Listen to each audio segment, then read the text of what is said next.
నమస్కారం అండి. Welcome back to swing trader MSP.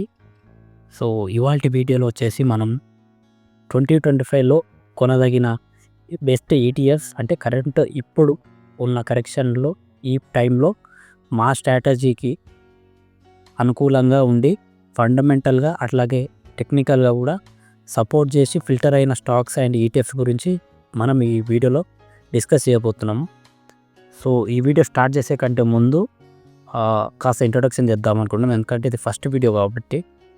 So మా విషయానికి వస్తే మేము 5 years నుంచి మార్కెట్స్లో ఉన్నామండి. సో ఫస్ట్లో మేము మా మెజారిటీ టైం అండ్ మా పోర్ట్ఫోలియో మొత్తము ఎఫ్ఎండోలో ఉండేది. బట్ రాను మాకు అర్థమైంది ఏంటంటే రీసెంట్ టైం వరకు చూసుకుంటే ప్యారలల్గా మేము ఫాలో అయిన స్టాక్స్ ద్వారా స్వింగ్ ట్రేడింగ్ స్ట్రాటజీస్ అనేవి మాకు ఓవరాల్గా నెట్ టు నెట్ ప్రాఫిట్లో ఉంది వెన్ కంపేర్ టు ఎఫ్ఎండో. సో ఆ మూమెంట్లో మేము బాగానే అర్న్ చేసాము. నియర్లీ 8 దాకా వెళ్ళింది మా పోర్ట్ఫోలియో. అండ్ లాస్ట్ ఇయర్ జరిగిన ఎస్ఎల్ హంటింగ్లో అండ్ ఆప్షన్ వొలటిలిటీలో మేము చాలా మటుకు పోర్ట్ఫోలియో లాస్ చూసి లాస్ట్ బ్రేక్ ఈవెన్లో ఎఫ్ఎండోని కంప్లీట్గా ఆపేసి మొత్తం స్వింగ్ స్ట్రాటజీస్ మీదనే వర్క్ చేస్తున్నాం. కాబట్టి చాలా మటుకు మన ఛానల్లో ఎప్పటికీ మనము ఇంట్రాడేని మనం ఎంకరేజ్ చేయము.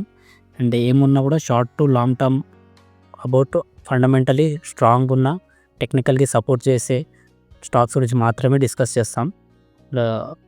కమింగ్ టు స్వింగ్, రీసెంట్ ఈ 2 years నుంచి ఏం జరుగుతుందంటే చాలామంది ఎలా అయితే కోవిడ్ అయిపోగానే ఇమ్మీడియట్గా ఎఫ్ఎండోలోకి వచ్చేసి అక్కడ లాస్ అయ్యేసరికి స్టాక్స్లోకి దూకేసి small cap, mid cap, micro cap, SMS మీద విరుచుకు పడుతున్నారు.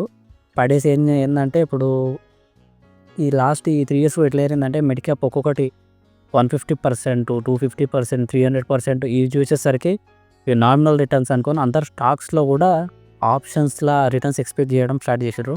కాబట్టి యావరేజ్గా చాలామంది ఎట్లా తయారయ్యారంటే మంత్లీ నాకు 5% కావాలి, సో నాకు కాంపౌండెడ్గా ఇయర్లీ 60 to 100% చేస్తా అని చెప్పి విగరస్గా ఆ కోర్సు ఈ మెంబర్షిప్ అని తీసుకుంటూ వెళ్తున్నారు. సో రీసెంట్లీ నేను ఎక్కువ మటుకు చూస్తున్నది ఏంటంటే చాలామంది నాకు 5% వస్తే చాలు మార్కెట్లో అని చెప్పి ఓ స్టాక్లో ఎంటర్ అయ్యి ఆల్రెడీ అది అప్పర్ సైడ్ ఉన్న స్టాక్లో ఎంటర్ అయ్యి మళ్ళీ తర్వాత దాని నుంచి మళ్ళీ పడుతుంటే ఎగ్జిట్ అయ్యి మళ్ళీ ఇంకో స్టాక్లో వెళ్ళి ఇట్లా చేయడంలో ఏమవుతుందంటే అందరూ అన్నెసరీ టీపీ ఛార్జెస్ అని, ట్యాక్సెస్ అని, హిడెన్ ఛార్జెస్, బ్రోకరేజెస్ అన్నీ అన్నెసరీగా పే చేస్తున్నారు. ఓవరాల్ లాస్ట్ చూసుకుంటే వీళ్ళు ఆప్షన్స్నే కాదు స్వింగ్ ట్రేడింగ్ చేయడానికి పోయి కూడా ఎంతోమంది నేను చూసిన వాళ్ళ దాంట్లో కూడా ఎంతోమంది నా కొలీగ్స్ కూడా స్వింగ్ ఈవెన్ స్టాక్స్లో కూడా చివరాఖరికి ఎక్కువ రిటర్న్స్ ఆశకి వెళ్ళి ఎఫ్డీని కూడా బీట్ చేయలేని పరిస్థితి ఉంది.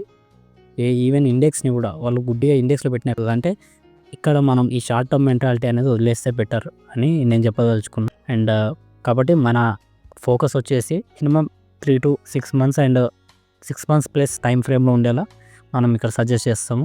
సో నేను ఈ పాయింట్ని ఫోకస్ చేయడానికి రీజన్ వచ్చేసి ఎవరు చేయరా, అసలు 5% తీయలేరా, దానికన్నా ఎక్కువ తీసే వాళ్ళు కూడా ఉంటారు, తీయలేరని కాదు. కాకపోతే ఈ వీడియో చూస్తున్న వాళ్ళు నాకు తెలిసి చాలా మటుకు 10 lakhs కంటే తక్కువ ఉన్న పోర్ట్ఫోలియో వాళ్ళే ఉంటారు. సో మనకి 10 lakhs కంటే తక్కువ ఉన్నప్పుడు మనకి every penny matters, single penny కూడా మ్యాటర్స్ మనకి. సో ఈ టైంలో ఇట్లా అన్నెసరీ హిడెన్ ఛార్జెస్ అని ఏదో జోష్లో పోయి లేకుంటే ఒక డోపమైన్ కోసం అని బై సెల్ చేసి మనం అట్లా ప్రైజ్ వెనుక పరిగెడుతుంటే మనకు తెలియకుండా హిడెన్ లాసెస్ చాలా చూస్తాము. అవి అన్నెసరీ ఒక స్టార్టింగ్లో ఎవరు చెప్పక మాకు తెలియక చాలా అట్లా పోగొట్టుకున్నాం, అందుకే మీకు చెప్తున్నాను. సో కాబట్టి ఆ fear of missing out of ఫోమోలో వెళ్ళి ఆర్డరింగ్ రష్లో వెళ్ళి ఆవేశంలో ఏం చేయకుండా మరీ ప్రైస్కి పర్టికులర్ స్టిక్ నేను ఇక్కడే ఉంటాను అట్లా పెట్టుకోకుండా ఆ రేంజ్ చూసుకోండి. ఎందుకంటే స్టాక్స్ ఎప్పుడు పర్టికులర్ ప్రైస్ కాడ రివర్సల్ జరగదు, కంప్లీట్గా బయర్స్ అండ్ సెల్లర్స్ మీద డిపెండ్ అయి ఉంటుంది. సో అందుకే జోన్స్ అంటాం మనం. సో జోన్స్ మీద డిపెండ్ అయి ఉంటుంది. ఆ జోన్ వస్తే అక్కడ ఆర్డర్ని బేస్ చేసుకొని రివర్సల్ అవ్వడమా లేకుంటే వాళ్ళు వీక్గా ఉంటే సెల్లర్స్ హెవీ ఉంటే అక్కడ నుంచి అలాగే వెళ్ళడమా జరుగుతూ ఉంటుంది. అండ్ మా ఎఫర్ట్స్ కేవలం మిమ్మల్ని అవేర్ చేయాలని మాత్రమే. ఇవన్నీ మీకు తెలియదని కాదు, మీకు ఆల్రెడీ తెలుసు. కాకపోతే కరెక్ట్ టైంకి కరెక్ట్ స్ట్రైక్ అవ్వడం కూడా ఇంపార్టెంట్. సో అండ్ ఇవి మా రాడార్లో మా స్క్రీనింగ్లో అంత ఓకే ఫిల్టర్ అయిన స్టాక్స్ గురించి అండి. యూజువల్లీ మనం 6-7 మంత్స్ పెట్టుకుంటే ఈజీగా మన స్టాక్స్ మ్యాక్సిమం ఎవ్రీథింగ్ 30% ప్లస్ వచ్చేవే నేను పిక్ చేసుకొని చెప్పడం జరుగుతుంది. అండ్ నా మేజర్ ఫోకస్ వచ్చేసి జస్ట్ వాల్యుబుల్ ఇన్ఫర్మేషన్ ఇవ్వడమే. విత్ దట్ హోప్ నేను షేర్ చేస్తున్నాను. అండ్ ఇందులో మన ఛానల్లో రెగ్యులర్ కంటెంట్ గంటకొకటి, రోజుకొకటి అలా అయితే ఉండదు. మనము ఎప్పుడు నెసెసరీ అనిపిస్తుందో అప్పుడు ఇస్తాము. ఎందుకంటే రెగ్యులర్ అప్డేట్స్ ఇవ్వడానికి పెద్ద వాళ్ళు మన తెలుగు వాళ్ళే ఆల్రెడీ మార్కెట్లో ఉన్నారు. వాళ్ళ ఛానల్స్ చూస్తే సరిపోద్ది. అండ్ నేను ప్రతిదీ పెట్టి కాంప్లికేట్ చేయదలుచుకోలేదు. సింపుల్గా ఎంత అవసరమో అంత పెడదాం అనుకుంటున్నా. ఎందుకంటే మన స్ట్రాటజీ ఎంత సింపుల్గా ఉండి మనం ఎంత తక్కువ టైం ఇస్తామో లాంగ్ టర్మ్లో అంత జనరేట్ అవుతుంది వెల్త్. ఎందుకంటే మేము అంతా హజిల్ చేసిన తర్వాత మాకు అదే అర్థమైంది. ఎవ్రీడే 9 to 5 ట్రేడింగ్ అవన్నీ చూసిన తర్వాత. అండ్ జస్ట్ లైక్ మన స్వింగ్ అండ్ లాంగ్ టర్మ్ విషయానికి వస్తే 5 స్టార్ లాగా eat 5 star do nothing the best example మనకి. అండ్ 80-20 రూల్ అనేది ఉంటుంది. అంటే 20% మనం చేసిన ఎఫర్ట్స్ అనేవి 80% రిజల్ట్స్ ఇస్తాయని చెప్పి. అది మన ఇన్వెస్టర్స్కి బాగా వర్కౌట్ అవుతుంది. మనీ ఎంత తక్కువని ఉండని లాంగ్ టర్మ్లో కాంపౌండింగ్లో ఇట్ వర్క్స్. ఫస్ట్ మీరు ఒక డిసిప్లిన్గా స్టిక్ అయి ఉండడం నేర్చుకోండి. ఎవ్రీడే ఏదో జాబ్ లాగా చేయకండి. అండ్ మనము ఈ వీడియోలో వచ్చేసి చెప్పబోయే స్టాక్స్ కానీ ఈటీఎఫ్ కానీ మినిమం 6 months నుండి 18 months దాకా టైం ఫ్రేమ్ పెట్టుకుంటే బెటర్ అని నా ఒపీనియన్. అండ్ ఈ వీడియోలో వచ్చేసి మనము ఫస్ట్ ఈటీఎఫ్స్ గురించి, తర్వాత స్టాక్స్ గురించి, లాస్ట్కి స్టాప్ లాస్ గురించి మాట్లాడుకుందాం. ఇవాళ January 16.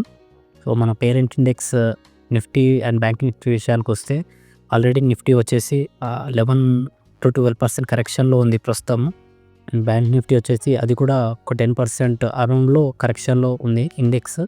అండ్ నాకు పర్సనల్గా నిఫ్టీ ఈటీఎఫ్, బ్యాంక్ ఈటీఎఫ్ అయితే ఇప్పుడు కరెక్ట్ టైం కాదనుకుంటున్నాం. బట్ ఎక్కడ ఈ డిప్ మిస్ అవుతానో లేకుంటే సడన్లీ ఇండెక్స్ టర్న్ అరౌండ్ అవ్వచ్చు చెప్పలేము. ఎందుకంటే నెక్స్ట్ 10 daysలో బడ్జెట్ ఉంది. అండ్ ట్రంప్ కూడా కొత్తగా ప్రెసిడెంట్లా వచ్చేస్తారు కాబట్టి కొత్త డెసిషన్స్ ఏం చేస్తారో తెలియదు. కాబట్టి నేను ఈ పాయింట్ మిస్ కావద్దు అనుకుంటే మాత్రం 22,500 to 22,000 మధ్యలో ఎప్పుడు వచ్చినా కూడా నిఫ్టీ ఈటీఎఫ్ అంటే నిఫ్టీ బేస్ మీరు కొనొచ్చు.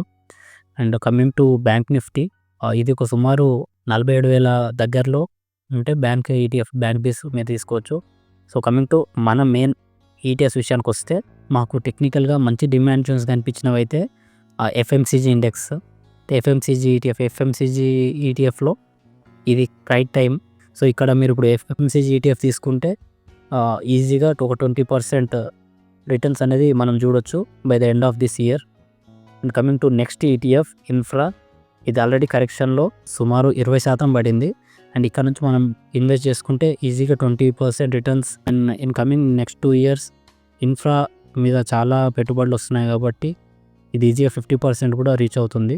అండ్ కమింగ్ టు ఎనర్జీ, రీసెంట్గా ట్రంప్ ప్రధానిగా ఎన్నికయ్యేసరికి కాస్త ఈ ఎనర్జీ సెక్టార్కి నెగిటివ్ కామెంట్ చేసేసరికి ఇట్స్ అరౌండ్ 28% పడిపోయింది. సో ఇప్పుడే అక్కడ చిన్నగా డిమాండ్ లెవెల్స్ కనిపిస్తున్నాయి. సో మీరు ఇక్కడ ఎనర్జీ ఈటీఎఫ్లో కనుక ఇన్వెస్ట్ చేయగలిగితే ఈజీలీ 25% రిటర్న్స్ అనేది మనం ఎక్స్పెక్ట్ చేయొచ్చు in the coming 6 to 18 months.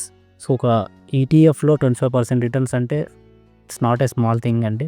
Coming to next ETF which is auto, ఇది కూడా రీసెంట్ ఫాల్లో చాలా బాగా కరెక్ట్ అయింది. సుమారు 20% పడింది. అండ్ ఒక మంచి డిమాండ్ లెవెల్ చూసుకొని ఫస్ట్ కన్సాలిడేట్ అవుతుంది.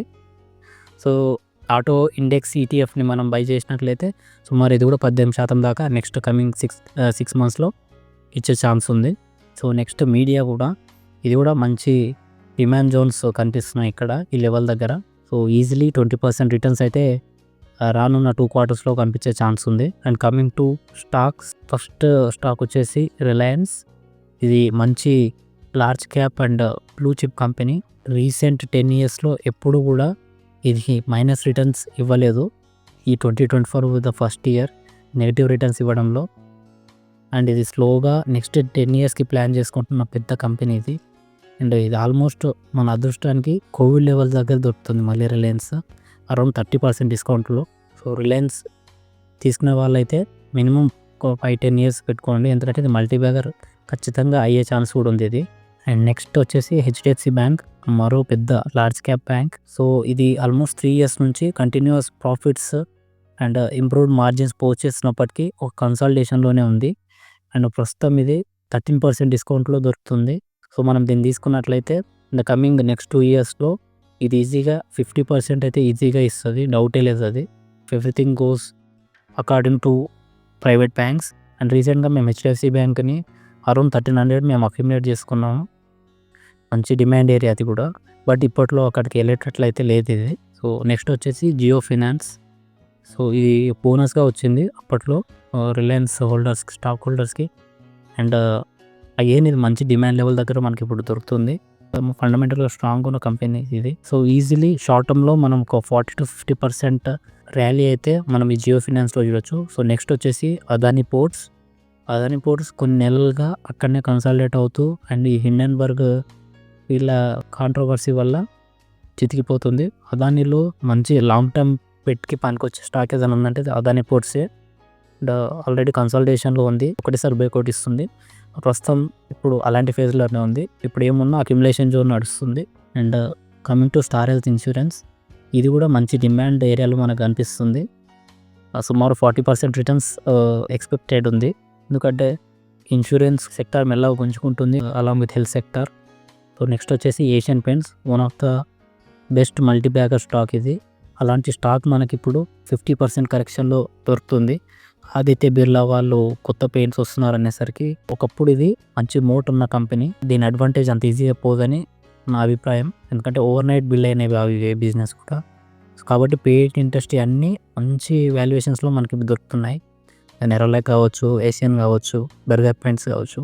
కాబట్టి ఏషియన్ పెయింట్ మాత్రం for short to long term easily 50% అయితే is a possibility. And coming to next all cargo. రీసెంట్గా ఆల్ కార్గో వాళ్ళు డిసెంబర్ సేల్స్ హైయెస్ట్ వచ్చాయని కూడా చెప్పారు. సో అలా ఇది టర్న్ అరౌండ్ అయ్యే ఛాన్స్ ఎక్కువగా అనిపిస్తుంది ఇక్కడ నుంచి. కరెంట్ లెవెల్ నుంచి కూడా ఆల్ కార్గో చూసుకున్నట్లయితే ఈజీలీ 100% పాసిబిలిటీ ఉంది. కాకపోతే మీ పోర్ట్ఫోలియోలో అనేది 2-3% మాత్రమే అలోకేట్ చేయండి. Coming to next one more stock, man industries. ఇది కూడా టెక్నికల్గా అండ్ ఫండమెంటల్గా ఫిల్టర్డ్ స్టాక్. సో ఇది కూడా షార్ట్ టర్మ్లో చూసుకున్నట్లయితే సో ఈజీగా ఒక 60% దాకైతే మనం ఎక్స్పెక్ట్ చేయొచ్చు. And next HMA agro. So ఇది వచ్చేసి ఫండమెంటల్గా అంత బాగుందని చెప్పలేము, యాక్చువల్లీ రిస్క్ స్టాక్ అని చెప్పవచ్చు. కాబట్టి ఇందులో ఎంత పెట్టినా మీరు ఒక 1% ఆఫ్ యువర్ పోర్ట్ఫోలియో అంతకు మించి పెట్టకండి. ఎగ్జాంపుల్ మీ పోర్ట్ఫోలియో సైజ్ 1 lakh అయితే దీంట్లో 1000 మించి పెట్టకండి. అండ్ సేఫర్ రిటర్న్స్ కోసం అయితే షార్ట్ టర్మ్లో ఈజీలీ ఒక 45% అయితే ఇది ఎక్స్పెక్ట్ చేయొచ్చు. అంటే అరౌండ్ 55 రూపీస్ వరకు హెచ్ఎంఏ అగ్రోని మీరు ట్రేడ్ చేయొచ్చు సిమ్లో అయితే. అండ్ బెస్ట్ అగ్రో ఇది కాస్త బెటర్, ఇది కూడా రిస్కే బట్ కాస్త బెటర్. దీంట్లో ఒక 2-3% అలొకేట్ చేసుకోండి. ఎందుకంటే రీసెంట్గా గుడ్ న్యూస్ వస్తున్నప్పటికీ ఇంకా స్టాక్లో రిఫ్లెక్ట్ అవ్వట్లేదు. ఇది ఒక జోన్లో కన్సల్టేషన్ ఫేజ్లో ఉంది. So ready to breakout. ఇది ఈజీగా ఒక 80-90% రిటర్న్స్ అయితే దీని నుంచి ఎక్స్పెక్ట్ చేయొచ్చు. అండ్ నెక్స్ట్ ఎస్డబ్ల్యూ సోలార్, ఇది రీసెంట్గా ఆల్రెడీ మల్టీవేర్ రిటర్న్స్ ఇచ్చేసింది. సో దీని నుంచి ఇంకా ఎక్కువ ఎక్స్పెక్ట్ చేయలేం. కాకపోతే ఇన్ ఫ్యూచర్ లాంగ్ టర్మ్లో పెట్టుకుంటా అనే వాళ్ళకి మాత్రం నెక్స్ట్ 10 yearsలో ఇది మంచి స్టాక్ అవుతుంది. ఇది ఖచ్చితంగా మల్టీబ్యాగర్ రిటర్న్స్ అవుతుంది. నెక్స్ట్ క్షితిజ్ పాలి, ఇది ప్యూర్లీ టెక్నికల్ బేస్గా చెప్తున్నానండి, ఇది ఫండమెంటల్ కాదు. దీన్ని 1-2% లెస్గా పెట్టండి ఇందులో ఇలాంటి స్టాక్స్లో. నేను ఏవైతే రిస్క్ అని చెప్తున్నా వాటిలో 1-2% మించి పెట్టకండి. సో ఇక్కడ మనం ఈజీగా ఇది 100% రిటర్న్స్ ఉందండి ఇది మన అనలైజ్ ప్రకారం అయితే. ఎందుకంటే మంచి డిమాండ్ జోన్స్ అనేవి మనకి ఇక్కడ కనిపిస్తున్నాయి. అండ్ స్టాక్స్ ఎట్లా ఉండాలంటే మీరు ఎవ్రీడే చూసుకోవడం ఇలాంటివి చేయకండి మీరు. ఎందుకంటే మనం చేస్తుంది ఇంట్రాడే కాదు, సో వీక్లీ బేసిస్లో మంత్లీ బేసిస్ ఇలా ఉండాలి మీది. ప్రతి స్టాక్కి జీటీటీస్ పెట్టండి. సో జీటీటీ అంటే ఏంటని ఏమైనా డౌట్ ఉన్నా కూడా కమెంట్స్లో అడగండి, మనం దాని గురించి కూడా ఇంకో వీడియో ప్లాన్ చేద్దాం. అండ్ నెక్స్ట్ వచ్చేసి వన్ మోర్ ప్రైవేట్ బ్యాంక్ అండి, ఎస్ బ్యాంక్. రీసెంట్గా ఈ కరెక్షన్ టైంలో అయితే చాలామంది ఎఫ్ఐఎస్ కానీ డిఐఎస్ కానీ ఎస్ బ్యాంక్లో షేర్ హోల్డింగ్ అనేది పెంచుకోవడం మీరు చూడొచ్చు. సో ఈ స్టాక్ వర్స్ట్ కేస్లో 20% కంటే కింద అయితే మనం ఎక్స్పెక్ట్ చేయట్లేదు. అండ్ టార్గెట్ వచ్చేసి ఈజీగా ఒక 80% మనం ఎక్స్పెక్ట్ చేస్తున్నాం in time range of about 10 months. And next stock వచ్చేసి Bajaj housing finance limited. So ఇది ఐపీఓ లిస్ట్ అయినప్పటి నుంచి పడుతూనే ఉంది. అండ్ దీనికి కరెక్ట్ ఫేర్ వాల్యుయేషన్ దగ్గరికి వెళ్తుంది మెల్లగా. అండ్ ఆల్రెడీ బిగ్ బయర్స్ అందరూ 100 to 105 రేంజ్లో ఈ డిమాండ్ జోన్ ఉంది అక్కడ. సో మనం స్టాక్ 105, 100 నాకు తెలిసి కష్టం. 100 వెళ్ళగానే మనకైతే దొరకదు. బట్ 105 ఆ రేంజ్ రాగానే మీరు జీటీటీస్ పెట్టుకోవడం అట్లా చేసేయండి. 105 దగ్గర తీసుకొని దీన్ని మల్టీబయర్ కోసం వెయిట్ చేయండి. ఇది ఎందుకంటే no doubt in coming years next 5 yearsలో ఇది ఈజీగా 2x or 3x అయితే అవుతుంది ఇది. అండ్ నెక్స్ట్ వచ్చేసి one more paint industry stock, Berger paint. So ఇది కరెంట్ ప్రైస్ నుంచి ఒక 35% రిటర్న్స్ ఇచ్చే పాసిబిలిటీ ఉంది. అండ్ ఒక మంచి stock Cochin ship yards. So ఇది ఆల్రెడీ కరెక్షన్లో దాదాపు 50% కరెక్షన్ అయింది. ఇక్కడ నుంచి ఈజీగా మనం ఒక 100% రిటర్న్స్ ఎక్స్పెక్ట్ చేయొచ్చు in the coming 1 year. So next వచ్చేసి హ్యాపీ ఫోర్జింగ్స్. అండ్ మంచి ఫండమెంటల్గా మంచి స్ట్రెంత్ ఉన్న కంపెనీ ఇది. సో రీసెంట్ ఫాల్లో ఇది దాదాపు 30% ఏమో కరెక్షన్ అయింది. మనము ఒక 1 to 2 years హారిజన్లో చూసుకుంటే ఇది ఈజీగా ఒక 100% రిటర్న్స్ మనం ఎక్స్పెక్ట్ చేయొచ్చు ఇందులో. ఎందుకంటే ఫ్యూచర్ ప్రాజెక్ట్స్ చాలా ఉన్నాయి. ఆర్డర్ బుక్ కూడా స్ట్రాంగ్ ఆర్డర్ బుక్ మెయింటైన్ చేస్తుంది. అండ్ చాపూర్జీ వాళ్ళ కంపెనీ అయితే మంచి బిజినెస్ పర్సన్, టాటాస్కున్నంత పేరు ఉంది వీళ్ళది. సో ఈ లెవెల్ దగ్గర తీసుకుంటే ఈజీగా 30-40% రిటర్న్స్ మనం ఈ ఇయర్లో మనం ఎక్స్పెక్ట్ చేయొచ్చు. And the controversy stock Ola electric. ఇది కరెంట్ ప్రైస్ నుంచి ఒక 100% రిటర్న్స్ పాసిబిలిటీ అయితే ఉంది. కాకపోతే ఫస్ట్ 6 months దీనికి కష్టమే. ఎందుకంటే వీళ్ళు చేస్తున్న కాంట్రవర్సీకి కొద్ది దుమ్ము అయితే లేచింది మార్కెట్లో.